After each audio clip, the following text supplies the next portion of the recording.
के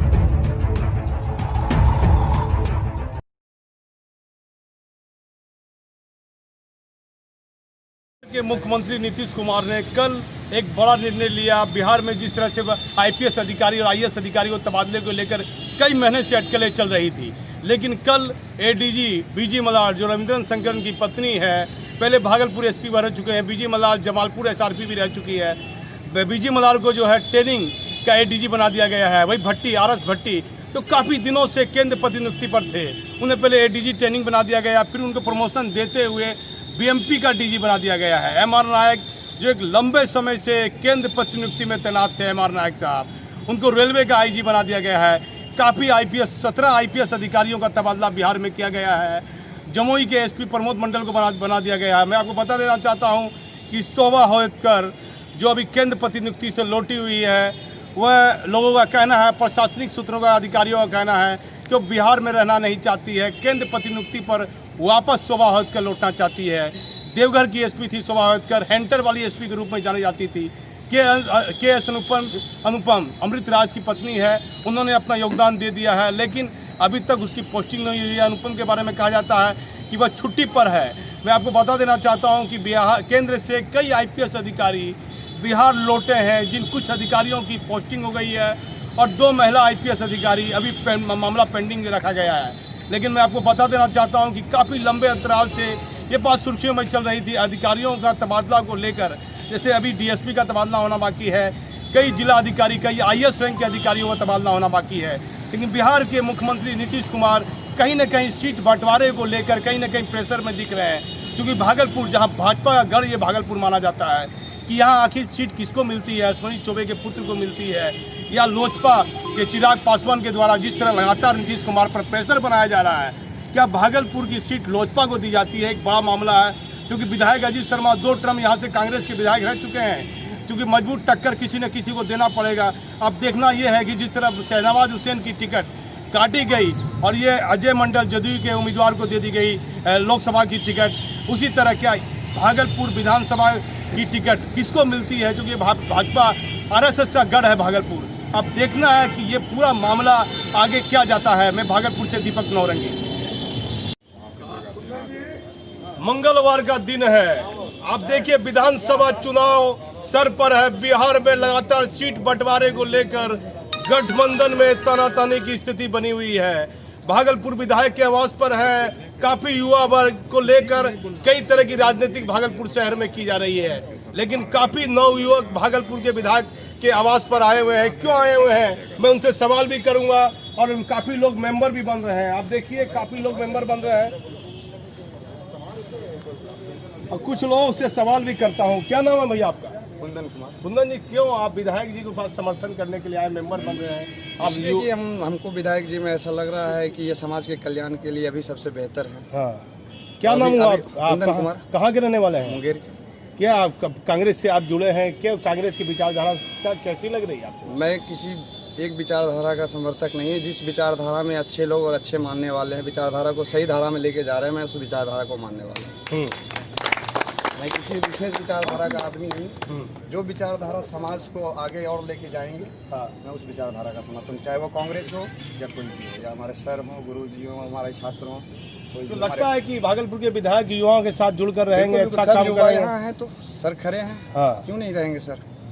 देखिए कुंदन जी कह रहे हैं, कुंदन जी की बात आप सुन लीजिए। कहते हैं कि भागलपुर के विधायक युवाओं के साथ पहले भी थे, अभी भी हैं, और कुछ लोग हैं। मैं बात करता हूँ, आपसे बात करता हूँ। क्या नाम है जी आपका? अफाम साहब, क्या बात है, विधायक जी के पास आप मेंबर भी बने हैं, कहाँ के रहने वाले हैं? बिकनपुर के रहने वाले हैं। क्या लग रहा है आपको, जो कांग्रेस की सदस्यता भी ग्रहण किए हैं, विधायक के आवास पर भी है, क्या आपको लग रहा है?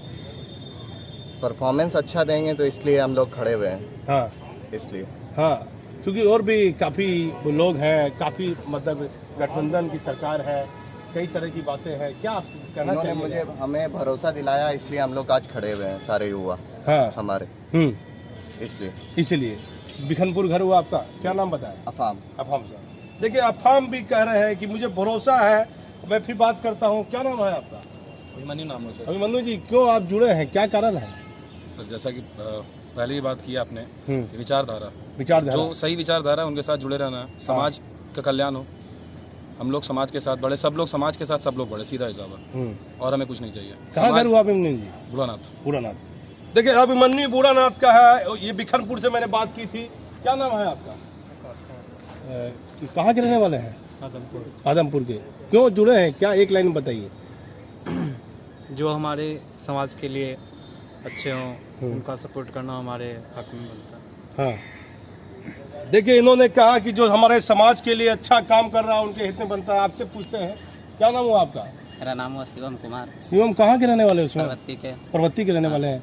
क्यों आप परवत्ती से यहाँ आए हो मेंबर बनने के लिए? यहाँ पे आए, मेरा विचारधारा ये है, क्या मेरे जितने भी संपर्क में कोई भी हमारे युवा है, बड़े बुजुर्ग कोई भी है, तो उनके त्रुटि में कुछ भी सुधार आए, उनसे उम्मीद है क्या अजीत शर्मा सर जी, इनसे उम्मीद है क्या सारे हमारे बड़े बुजुर्ग उम्मीद है क्या इस बार का विधायक यही बने, ठीक ना? क्योंकि और सब भी बने तो उससे कोई लाभ नहीं हुआ, सिर्फ हानि ही हुआ बस। आप देखिए नवयुवक ने कहा कि किसी से लाभ नहीं हुआ, हानि हुआ। मैं आपको सबका बयान इसलिए दिला रहा हूँ कि भागलपुर में लगातार युवाओं को लेकर कई तरह की मांग उठी है।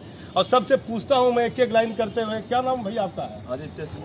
कहाँ के रहने वाले हो? सराय की। क्यों ऐसा क्या लगा अजीत शर्मा में जो आप समर्थन करने के लिए उतर गए? हमें लगता है ये एक शिक्षित, कर्मठ और योग्य उम्मीदवार हैं और जो समाज को आगे लेके चलेंगे और सारी परेशानियों को दूर करेंगे ये, तो इनसे अच्छा विधायक हमें नहीं लगता है कोई है जो इन सारी परेशानियों को, सारी चीज़ों को दूर कर सकते हैं और लोगों को समझ सकते हैं, उनसे जुड़। अब देखिए मैं बारी बारी से लगातार पूछ रहा हूँ, भागलपुर की जनता देखे, आला अधिकारी भी देखे कि विधानसभा चुनाव को लेकर लगता है कि इस बार बड़े मारा भारी की स्थिति बनेगी। क्या नाम हुआ आपका? अभिजीत सिंह। अभिजीत जी, क्यों अजीत शर्मा को समर्थन क्यों कर रहे हैं? मैं समर्थन इसलिए कर रहा हूँ क्योंकि आज यूथ हमारे देश में बहुत पीछे जा रहा है। हाँ। लोग जो भी नेता राजनेता आ रहे हैं, अच्छे से हम लोग को यूथ को आगे बढ़ाने का या फिर हमारे समाज को आगे बढ़ाने का अच्छे से उपाय नहीं किया जा रहा है, जिसके कारण हम लोग को लगता है कि अजीत शर्मा जी हम लोग के पास आए हैं। पीछे भी आज से 5 साल पहले भी जब विधायक और आगे भी बनाने का कारण है क्योंकि हम लोग को हमेशा सपोर्ट मिला है और आगे भी हम लोग चाहेंगे कि सर से हम लोग को ऐसा ही सपोर्ट मिलते रहे, हम लोग आगे बढ़ते रहे। क्या नाम हुआ आपका? अभिजीत सिंह। कहाँ के रहने वाले? कोयला घाट के रहने वाले। देखिए कोयला घाट के हैं, जितने भी नवयुवक हैं अलग अलग मोहल्ले के, अलग अलग वार्ड के हैं। क्या नाम है आपका? देव मिश्रा जी। कहाँ के रहने वाले हैं? मिर्जान से। सर पहले आए थे तो एक इंग्लिश में कोटेशन बोले थे, youth are always friends. Youth के लिए जो आप भागलपुर की जनता को बोलिए जो मुझे आप बोलना चाह रहे हैं, क्या बोलना चाहिए? यूथ के लिए जो करेंगे हाँ, हम लोग उन्हीं को चुने, ठीक है। और सर में ऐसा है ना कि प्रोबेबिलिटी है कि ये सारे यूथ को देखते हैं और उनसे मिलते हैं, यूथ को लेके आगे बढ़ रहे हैं। एजुकेशन सिस्टम को इन्होंने बहुत तक ठीक किया है, यूनिवर्सिटी तक। अभी तो लॉकडाउन की सेशन चल रही है, फिर भी सर ने जाकर के बात किया है इधर फिलहाल एजुकेशन सिस्टम के बारे में, इसको ठीक किया है। तो हम चाहते हैं कि ऐसे कैंडिडेट को हम लोग मतलब अब देखिए ये शिक्षा की बात कर रहे हैं कि विधायक ने लगातार आवाज उठाई है। मैं एक व्यक्ति से और बात करता हूँ। क्या नाम है भैया आपका? भीम जी। कहाँ के रहने वाले हैं? कोयला घाट। कोयला घाट के। क्या क्यों आपको लग रहा है कि भागलपुर में अजीत शर्मा को ही आप मदद कर रहे हैं, उनके मेंबर बने हैं? इसलिए क्योंकि अजीत शर्मा सर जो हैं हर हमेशा यूथ के साथ खड़े रहते हैं। किसी भी प्रकार का कार्य को आप ले लीजिए, कभी कोई भी इनके पास मदद के लिए आता है, रात के क्यों नहीं 12 बज रहा हो, हर हमेशा सर खड़े रहते हैं। वो नहीं देखते हैं कि वो कौन है, कहाँ से आए हुए हैं। मजदूर, लेबर जो भी हैं सबके सपोर्ट में सर रहते हैं, हर हमेशा उनके लिए खड़े रहते हैं। अब देखिए भागलपुर के वार्ड पार्षद हैं संजय सिन्हा, मैं उनसे लेता हूं, उसके बाद फिर एक ब्रेक लेता हूं। संजय सिन्हा जी बताएंगे। संजय जी आप बताइए, इतने युवा आदमी आए हुए हैं और काफ़ी संख्या में भीड़ है, सबका बयान भी मैं नहीं ले सकता हूँ, क्या आपको लग रहा है कि इतनी भारी संख्या में भीड़ आज है? भागलपुर के यूथ को ये समझ में आ गया कि भारतीय जनता पार्टी की जो सरकार है नरेंद्र मोदी का, वह युवाओं के लिए कुछ नहीं किया, सारे लोगों को सड़क पर ला दिया। इसका काफी विरोध है युवाओं में और निराश है। ये निराशा को दूर करने के लिए कांग्रेस पार्टी में आज आया है और अजीत शर्मा के साथ इन्होंने अपना समर्थन देने की बात कहा है। मैं सारे युवाओं का हृदय से अभिनंदन करता हूं, स्वागत करता हूं। क्या लगता है कि ये जो गठबंधन की सरकार है, इस बार टक्कर अजीत शर्मा को कौन लोग टक्कर दे पाएंगे? भागलपुर विधानसभा क्षेत्र में इस बार पुनः कांग्रेस का पंचम फहराएगा और इस बार बहुत वोट से हम लोग जीतेंगे। यह जनता का ओपिनियन है और हृदय से अजीत शर्मा को सारे लोग आशीर्वाद देंगे, या ऐसा उम्मीद। कितने लोग विपक्ष में जो उम्मीदवार खड़े होंगे उनके बारे में क्या कहना चाहिए? सारे विपक्ष सिर्फ अखबार में है, सड़क पर है और सिर्फ नारा है, उनके पास काम कुछ नहीं है। लॉकडाउन में किसी भी मजदूरों के साथ भारतीय जनता पार्टी के लोग नहीं खड़ा उतर पाए। प्रवासी मजदूर तड़प तड़प के मर गया। कोरोना ऐसे महामारी में लोग त्राहिमाम है।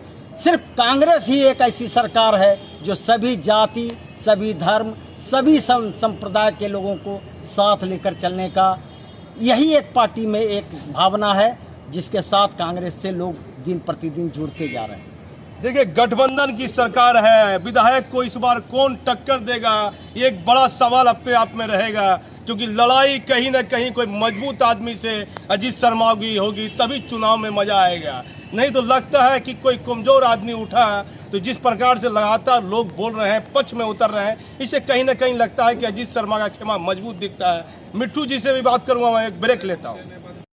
भागलपुर विधायक अजीत शर्मा से बात करते हैं कि लगातार युवा इनसे जुड़ रहे हैं, इनको लेकर गठबंधन में भी टकरार हो रही है कि अजीत शर्मा एक बड़ी चुनौती सामने उभर के आ रहे हैं। मैं अजीत शर्मा से बात करूंगा, कुछ कड़वे सवाल पूछूंगा कि आखिर ये इतनी बड़ी लड़ाई इस बार विधानसभा चुनाव में इनको लेकर काफी तैयारी लोग कर रहे हैं। क्या विधायक जी, आपको लेकर काफी लोग विरोधी तैयारी कर रहे हैं, क्या आपको लग रहा है?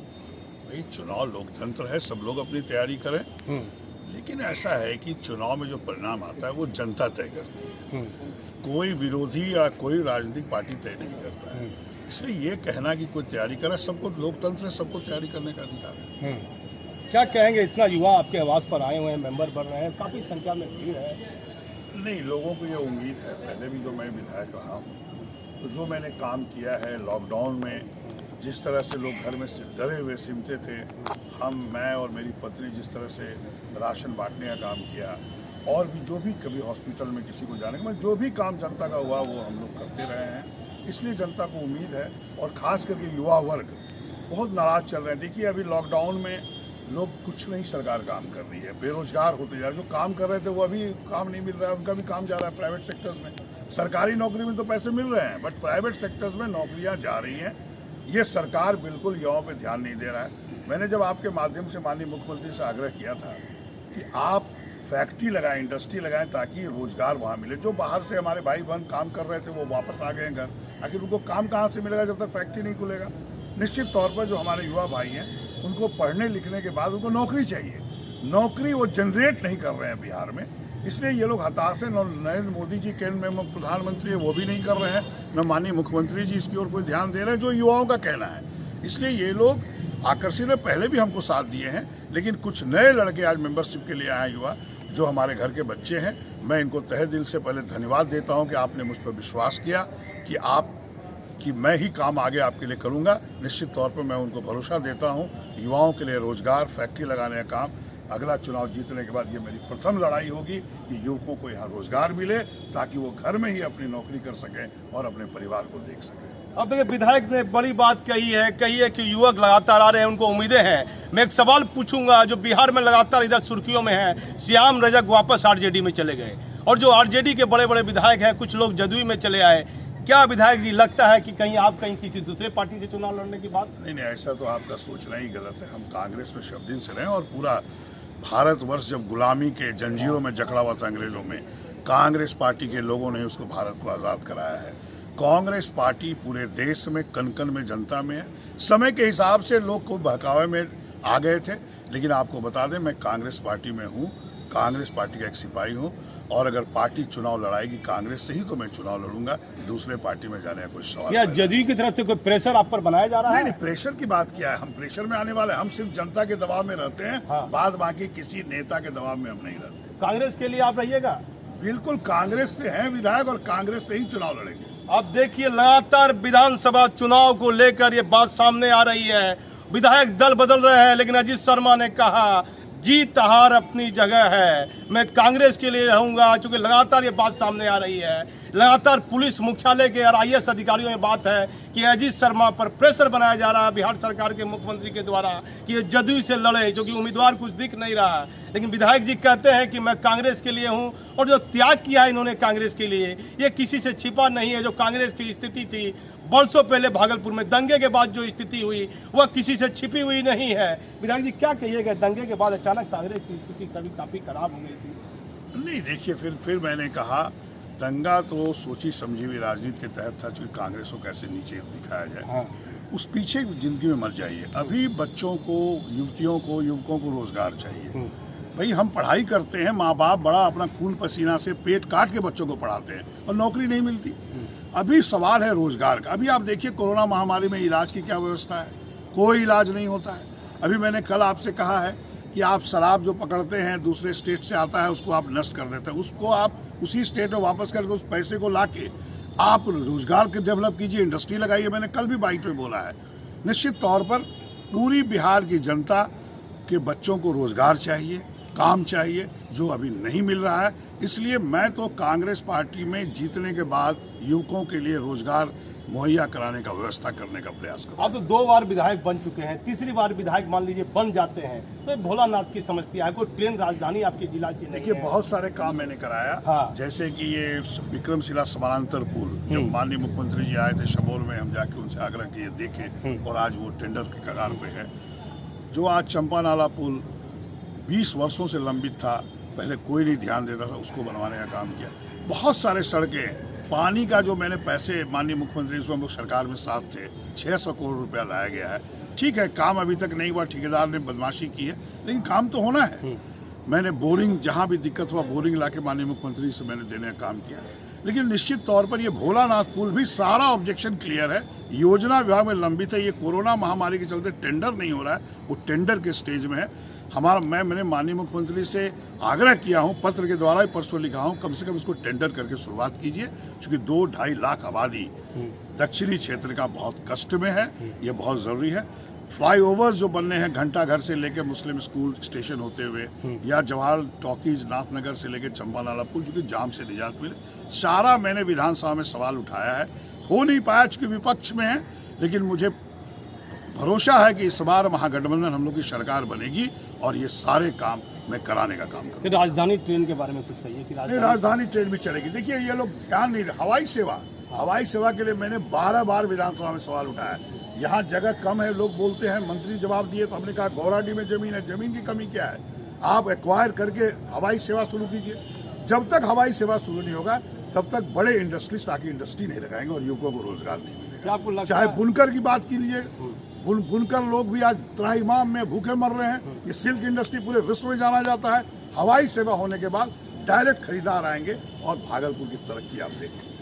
देखिए विधायक जी ने डायरेक्ट कह दिया है कि भोलानाथ की पुल की समस्या को लेकर, और ये कुछ बोलना चाहते हैं। कुंदन जी क्या कहिएगा? कुंदन सर ने कहा कि जो स्टेट में हमारे दारू आते हैं, हाँ, तो उनको वापस भेज दिया जाए। ऐसा क्यों ना हो कि ऐसा सुरक्षा पुख्ता कर दी जाए कि हमारे स्टेट में आए ही नहीं, हमारे युवा उस स्टेट को एनर्जी बर्बाद करने के लिए जाए ही नहीं। सुरक्षा व्यवस्था ऐसा पुख्ता कर दिया जाए कि एक बोतल भी अंदर नहीं आ पाए, खाली क्यों ना हो। और जैसे फैक्ट्री की बात सर ने कहा, तो मेरे विचार से सर उसमें एक चीज़ और सुधार कर दें कि जैसे जब तक सुरक्षा व्यवस्था हम लोग सही नहीं करेंगे बिहार में, तब तक कोई भी बाहरी कंपनी यहाँ नहीं आएगी। सच्चाई ये है। तो हम लोगों को एक चीज़ और, बिहार में कोई कमी नहीं है, बस एक सुरक्षा व्यवस्था को मजबूत करना है। देखिए कुंदन जी कहते हैं कि शराब आती ही क्यों है, शराब को आना ही आना ही चाहिए। पाबंदी लगा दीजिए, रोकिए डीजीपी साहब। कुंदन जी कह रहे हैं, क्या कहिएगा विधायक जी? कुंदन जी ने कहा ऐसा है कि पुलिस महकमा तो पूरी लगी पड़ी है, लेकिन आप जानते हैं कि बिहार की हालत, जब तक सरकार पूरा कड़ा निर्देश नहीं देगा, कार्रवाई पुलिसों पे नहीं होगी। आज 4 करोड़ के अगर शराब आते हैं तो 1 करोड़ नष्ट किए जाते हैं, 3 करोड़ तो पता भी नहीं चलता कहाँ जाता। हर गांव कस्बे में शराब मिल रहा है, बिक रहा है, ये सब लोग जानता है। ये हमको नहीं लगता, अगर आता भी है, अगर पुलिस पकड़ती है तो उसको एक तो आप रोकिए, बॉर्डर पे रोक रहे हैं आप, लेकिन फिर भी चोरी छिपे आता है, क्योंकि सब जगह किधर किधर से आता है पता नहीं चलता है। लेकिन मेरा कहना है कि अगर आता है तो नष्ट मत करिए, उस पैसे को आप विकास में लगाइए। और जहाँ तक सुरक्षा की बात इन्होंने की है, बिल्कुल जब सरकार बिल्कुल विफल है, अपराध के ग्राफ बढ़ रहे हैं, निश्चित तौर पर हमारी सरकार महागठबंधन की बनेगी। युवकों को मैं आश्वस्त करता हूँ, पूरी सुरक्षा यहाँ पे इंडस्ट्रियलिस्ट आएंगे, आप लोगों की सुरक्षा, आपकी माँ बहनों की सुरक्षा बिल्कुल होगा। सिर्फ सरकार बनने की देर है, आप लोग सरकार बनाइए और देखिए व्यवस्था होगी। भागलपुर के विधायक ने अपनी बात रखी है। अब जनता को तय करना है कि आपको किसको समर्थन करना है। मैं भागलपुर से दीपक नौरंगी। देखिए, अरुण मंडल जी से बात करते हैं। मंगलवार का दिन है और एक होटल में प्रेस वार्ता की गई है। अरुण मंडल जी से पूरा परिचय लेते हैं, इनकी पार्टियां परिचय लेते हैं। सुल्तानगंज विधानसभा क्षेत्र से आते हैं। इन्होंने जो काम किया है लॉकडाउन के दौरान आम जनता के बीच, लगातार ये जुड़े हुए हैं। मैं इनसे सीधे बात करता हूं कि ये क्या कहते हैं और ये पूरी तैयारी, चुनाव की जो तैयारी इनके द्वारा की जा रही है। अरुण जी, आपका पूरा परिचय दीजिए। मेरा नाम हुआ रवि सुमन कुमार उर्फ अरुण मंडल। जी जी। भारतीय सब लोग पार्टी का मैं कैंडिडेट हूँ। सुल्तानगंज विधानसभा से मैं चुनाव लड़ने जा रहा हूँ। क्या आपको लगता है कि सुल्तानगंज में विकास में कहाँ क्या कमी है, अभी तक अनुमंडल सरकार के द्वारा नहीं बनाया गया है? देखिए, सुल्तानगंज का जो अभी तक दुर्भाग्यपूर्ण रहा है, मेरा उम्र 34 इयर्स हो रहा है। जी जी। जब से मैंने अपना होश संभाला है, सुल्तानगंज विधानसभा का मात्र में एक ही विधायक बने, वो सुदाम शेखर भास्कर, जो कि सब दिन वो पटना रहते हैं। उनको सुल्तानगंज से कभी कोई प्यार नहीं रहा। उसके बाद सुबोध राय जी, ये भी बेचारे नाथनगर के हैं। लोग उनको जाति के नाम पे वोट दे देते हैं और वो जीत कर घर चले आते हैं। उस सुल्तानगंज के दुख दर्द को क्या जानेंगे वो कुछ नहीं जान पा रहे हैं कि यहाँ का दुख दर्द क्या है, नहीं है। हाँ। इसलिए सुल्तानगंज जो कि क्या हुआ, अनुमंडल अभी जब चुनाव नज़दीक आया है तो वो एक दिन जो है कि प्रेस में दिए कि जो है कि अगर अगले बार हम विधानसभा में आएंगे तो जो है कि हम सुल्तानगंज को अनुमंडल बनाएंगे। आप 10 वर्ष से हैं, आप एक बार भी क्वेश्चन एराइज नहीं किए कि जो है कि अनुमंडल बनना चाहिए सुल्तानगंज।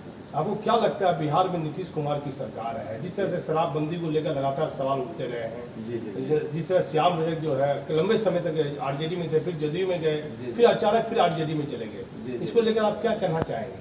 देखिए, जहाँ तक बात रही श्याम रजक की, जदयू में जब इनका सरकार ही पलटू राम है तो उनका मंत्री और विधायक क्यों न पलटू राम की तरह काम करें। नीतीश जी को सिर्फ सत्ता सुख चाहिए, हमको कुर्सी चाहिए। यहाँ जनता मरे या बचे, उनसे उनको कोई मतलब नहीं। आज देखिए बाढ़ के रिलीज का, उसके बाद देखिए जो है कि कोरोना काल में तो सबसे पहले अभी चुनाव इनको नहीं कराना चाहिए। लेकिन एक बार भी ये जो चुनाव आयोग को नहीं बोल रहे हैं कि अभी चुनाव नहीं होना चाहिए।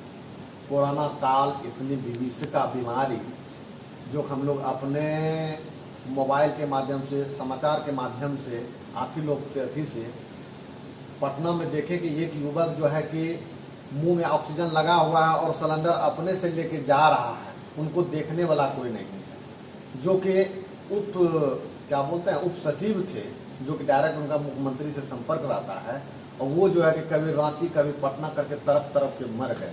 तो मुख्यमंत्री जी को कोई मतलब नहीं है नीतीश जी को। क्या आपको लगता है कि सुल्तानगंज विधानसभा की क्षेत्र की जनता के लिए क्या क्या कीजिएगा? अरुण जी, काफ़ी गंभीर स्थिति बनी हुई है। देखिए, सुल्तानगंज विधानसभा के लिए मैं कोई राजनीतिक रूप से तो कभी कोई काम हम नहीं कर रहे थे, लेकिन वहाँ के लोकल जो है, हम सोशल वर्क आज 20 वर्ष से कर रहे हैं। चाहे आग लग जाना, चाहे बीमार पड़ जाना, या कोई भूखे मर रहे हैं, उनको जो है कि हम लोग लेके डॉक्टर के यहाँ, जो बीमार पड़ रहे हैं उनको डॉक्टर के यहाँ हम लोग लेके जाते हैं। जो भी होता है समस्या, हम लोग वहाँ पे खड़ा होते हैं। अगर बाढ़ आती है तो वहाँ पर भी खड़ा रहते हैं। नहीं तो सुल्तानगंज आप आइए तो वहाँ देखिए मेरा क्या है।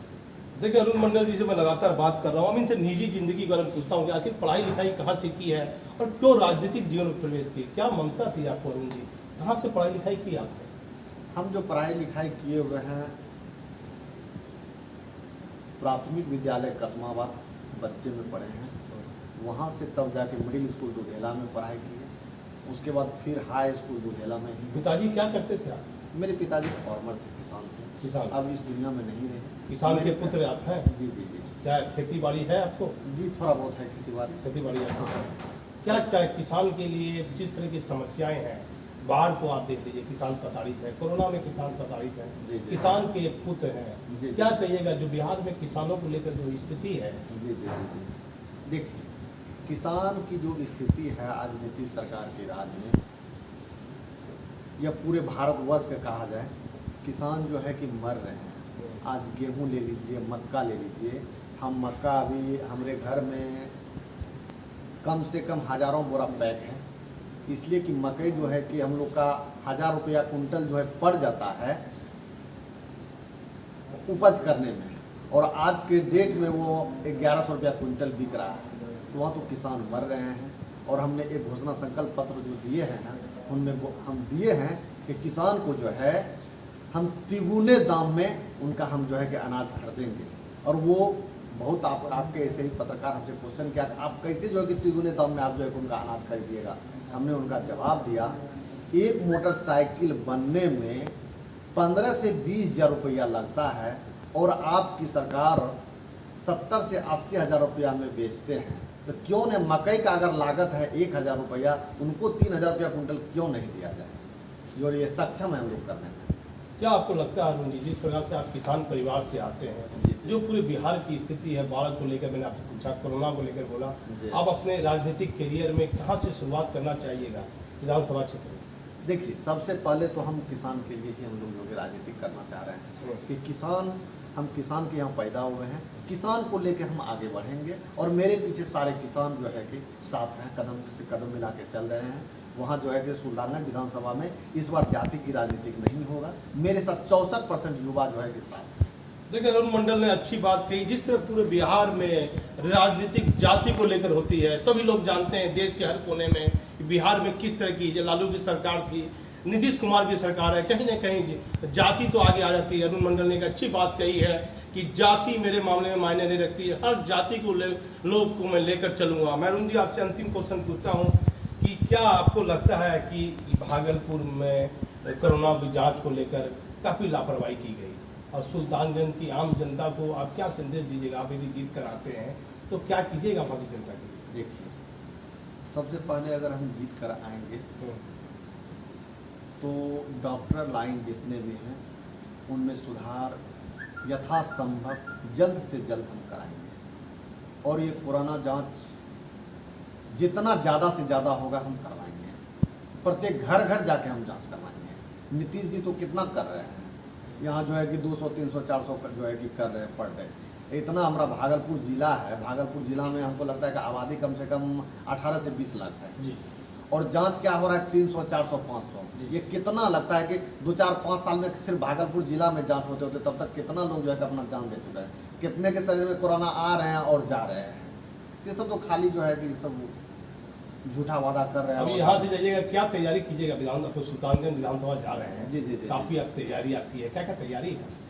क्षेत्र में हमारे साथ बहुत सारे युवा घूम रहे हैं। हम यहाँ हैं, लेकिन मेरा जो कि तैयारी अभी साकुंड में जो है कि अब पूरा लड़का जो है कि वहाँ काम कर रहा है। वहाँ पे संतोष रेणु यादव जो है कि उधर के एक भोजपुरी गायक हैं, और प्रशांत कुमार यहाँ के हैं, पूर्णिया के हैं, वो मेरे टीम में अभी काम कर रहे हैं। वहाँ पे प्रचार अभी साकुंड में मेरा चल रहा है। अब देखिए, मैं अरुण मंडल जी के फिर सुल्तानगंज विधानसभा क्षेत्र जाऊंगा, बताऊंगा कि इनके द्वारा क्या तैयारी की जा रही है। आगे भी आपको अरुण मंडल के बारे में कुछ जानकारी दूंगा, लेकिन देखना होगा विधानसभा क्षेत्र के लोगों को कि जिस प्रकार से एक किसान का पुत्र आपके बीच आया है, तो इसको देखिए और आप देखिए किस तरह से ये गरीब लोगों के लिए, हर जाति के लोगों के लिए कुछ ना कुछ करने की मंशा अरुण मंडल के मन में है। भागलपुर से दीपक नौरंगी।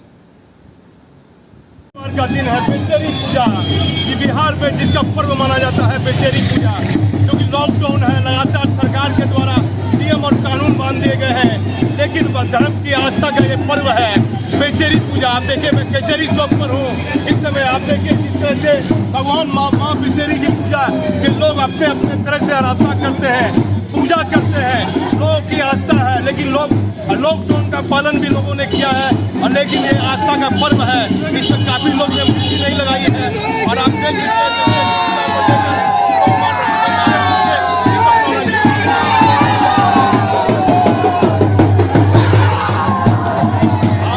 लीजिए किस तरह बेचेरी पूजा को लेकर। आप देखिए, कैमरा मैन को मैं कहूँगा उधर दिखाएगा। माँ बेचेरी पूजा को लेकर लोग आस्था महिला लोग कलश लेके भी जा रही है, काफ़ी महिला लोग कलश लेके जा रही है। मैं कुछ महिलाओं से बात भी करूँगा, महिला से लेके। दीदी क्या लग रहा है बेचेरी पूजा का लेके कलश लेके जा रहे हैं, क्या बोलिएगा? भैया का पर्व है, क्या कहिएगा? बोलिए बोलिए क्या कहिएगा? हाँ क्या नाम हुआ आपका? कितना दिन का ये पर्व माना जाता है बेचेरी पूजा? कहाँ से आप लोग आ रहे हैं? मोदी नगर से आ रहे हैं। क्या नाम बताया था? हिंदू देवी। देखिए हिंदू देवी थी, इन्होंने माँ बेचेरी की आस्था के प्रति कलश उठाया था। अब विसर्जन के लिए ये गंगा जा रही है। आप देखिए ये पर्व बेचेरी महा का पर्व महत्व बहुत महत्वपूर्ण पर्व से माना जाता है। बेचेरी पूजा जो अपने आप में एक बड़ा महत्व है, बिहार में लोग इसे बड़ी आस्था से लोग पूछते हैं। मैं भागलपुर से दीपक नौरंगी।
बेचेरी पूजा ये बिहार में आस्था का पर्व है। बिहार में लोग इस बेचेरी पूजा के पर्व को बड़ी महत्वपूर्ण मानते हैं।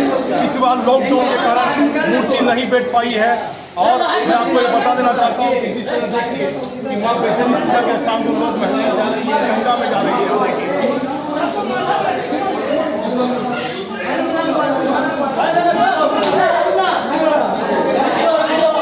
ये बिहार का महत्वपूर्ण पर्व माना जाता है। गंगा किनारे अर्पित कर रहे हैं। मैं आपको बताना चाहता हूँ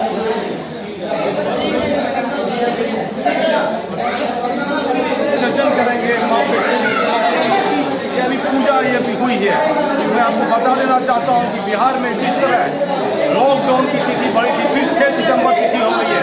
इसको लेकर आप महिला में बिहार में भागलपुर जिला से इसका जुड़ाव रहा है। मैं भागलपुर के नाथनगर क्षेत्र से बेचेरी पूजा की जो एक आस्था थी वह जुड़ी हुई थी। आप देखिए आ रही है उनको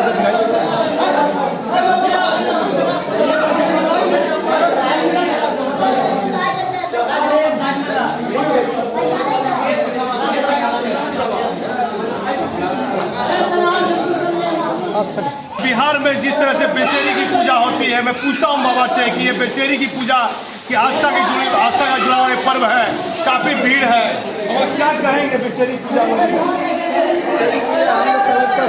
भगत है, आगे जानते हैं। नहीं, कितना दिन का एक पर्व है? 3 रोज का। 3 रोज का पर्व है। क्या जिसमें क्या क्या आस्था पूरी होती है? माँ बेचेरी पूजा भागलपुर से जुड़ा हुआ है।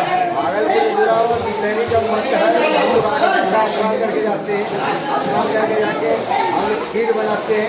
खीर बना के जितनी भगवती है सबका सेवन करते हैं, बाकी सब मिल के खा लेते हैं।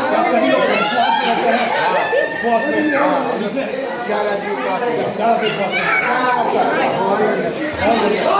देखिए ये मोहन मंडल थे, इन्होंने कहा कि 4 व्यक्ति उपवास में हैं। माँ बेचेरी का ये पर्व है। बिहार में लोग इसे आस्था से पूछते हैं, मानते हैं। लगातार 2 दिन तक। क्या नाम हुआ आपका? क्या आपको लगता है इस बार मूर्ति नहीं बैठी है? माता पूजा करते हैं। हम लोग देखिए इसाक चक लालू चक के हैं। आप देखिए ऊपर ये मैं बताऊंगा कि आप देख लीजिए कि ये पूजा करते हैं, इन्होंने कहा सांप तोड़कर और आज प्रसाद बनाएंगे, उसके बाद ये प्रसाद ग्रहण करेंगे। ये भागलपुर से दीपक लौरंगी।